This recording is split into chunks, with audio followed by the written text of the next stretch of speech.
Yeah, I think as I've said in all the questions, it's the same. Bangladesh are very good in their own conditions, and there's definitely an advantage to playing at home. It's a long time ago.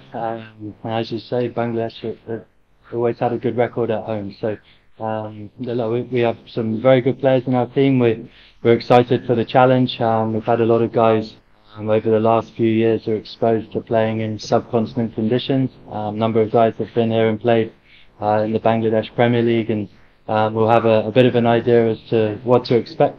But that doesn't make it any easier. It's going to be a good challenge, and we look forward to it.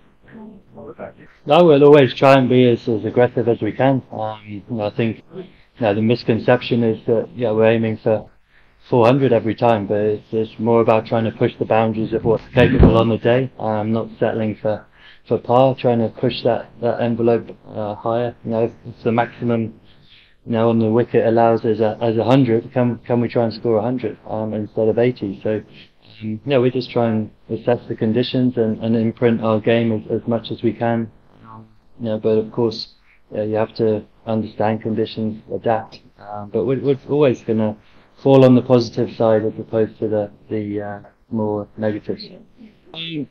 Yeah, I think so. I think even if we'd won that game in 2015, I think we would have fallen down not far after. I think looking back, we were quite a way behind the rest of the teams in the world at that stage, and it was very obvious post that World Cup that we had to change the way we played and try and be at the forefront of where the game was going as opposed to trying to catch up. So I think we got to that point regardless.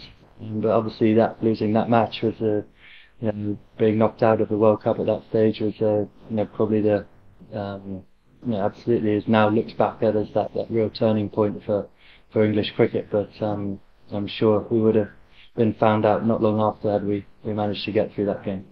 And we do a lot of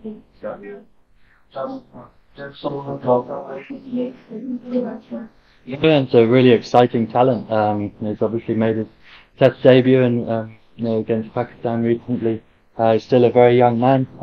He's just a teenager still. So we're excited about his development and where we think he can go. And it's great to have him in and around the England setup. And someone like Adil Rashid has been such a star performer for us for a long period of time. Ryan getting to spend time with him and then discussing bowling and watching each other bowl, I think will be a huge benefit to him and a big stage in his development. And really excited for someone with so much talent, not just with the ball, with the bat as well. So we look forward to watching him develop and hopefully turning himself into a brilliant international cricketer.